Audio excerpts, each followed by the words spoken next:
myself Samruddhi Subhashi Karande from Shivsena Elbit School, Buldhana, from 10th standard.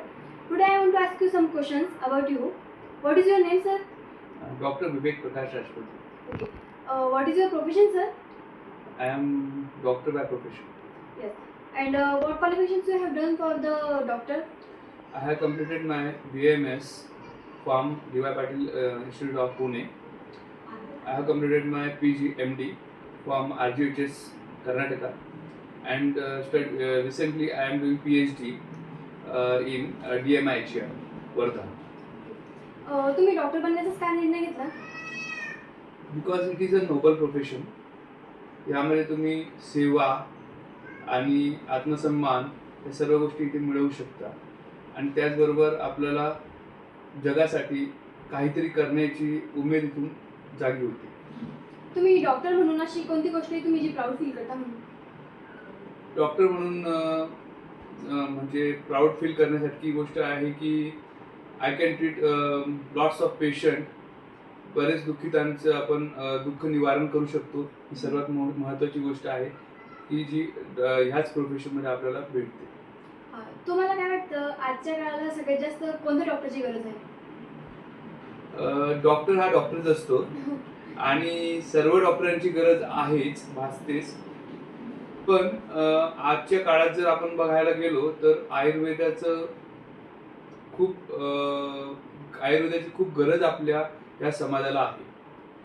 कारण की आपण बऱ्याच गोष्टींमध्ये चुकीचे निर्णय घेत चाललोय, चुकीच्या गोष्टी होत चालल्यात आपल्याकडनं, जसं की दिनचर्या, ऋतुचर्या, अशी काही कन्सेप्ट फक्त आणि फक्त आयुर्वेदामध्ये सांगितलेले आहेत की जे स्वस्थ रक्षण करण्यासाठी आहेत. म्हणजे की आपली हेल्थ चांगली ठेवण्यासाठी किंवा चांगली टिकवून ठेवण्यासाठी फक्त जे काही नियम सांगितलेले ते फक्त आयुर्वेदामध्ये सांगितलेले आहेत, आणि ते जर आपण चांगल्या प्रकारे फॉलो करू शकत असू तर आपण कधी आजारी पडणारच नाही. म्हणून आयुर्वेदाला फॉलो करणं आजच्या काळाची गरज आहे असं मला वाटेल. आयुर्वेदाला फॉलो करण्यासाठी तुमच्याकडे काही टिप्स? आयुर्वेद फॉलो करण्यासाठी काहीच नाहीये. सकाळी लवकर उठा, लवकर झोपा, वेळेवर जेवण करा, भूक लागली तरच जेवण करा.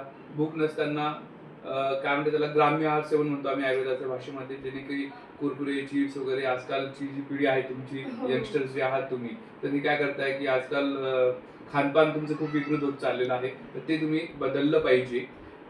पोषक आहार जो घरी बनतो तोच तुम्ही सेवन करायला पाहिजे. तर ही एक महत्त्वाची टीप मी तुम्हाला सांगू शकतो. आणि आजकालची मुलं जास्त तर नीट आणि JEE मध्ये जात आहेत, तर ते सोडून तुम्हाला असं काय वाटतं की अजून त्यांनी कोणत्या फील्डमध्ये जावं? फील्ड्स भरपूर आहेत. सर्वप्रथम मी हे सांगेल सगळ्यांना की आपण ज्या गोष्टीमध्ये आपल्याला आवड आहे तीच गोष्ट करावी. जर आपण जी गोष्ट आपल्याला आवडतच नाही, जी गोष्ट आपल्याला सण म्हणजे आपण ती करू शकत नाही, त्या गोष्टी मागे धावू नये. ही एक माझं महत्त्वाचं टीप तुम्हाला राहील.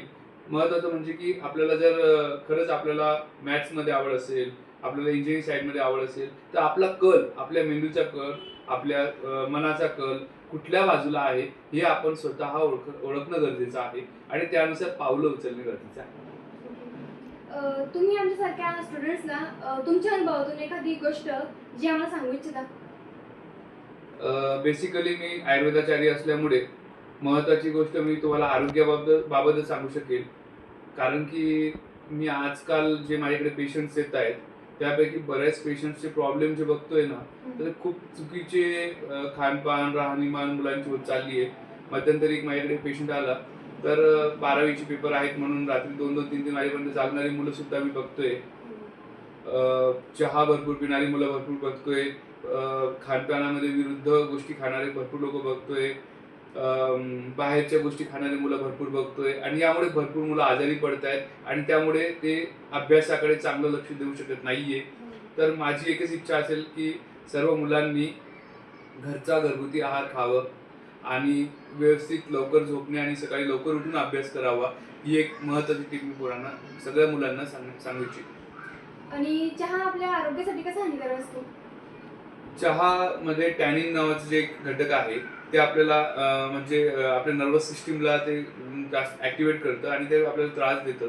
त्यामुळे आपण चहा शक्यतो टाळणं गरजेचं आहे.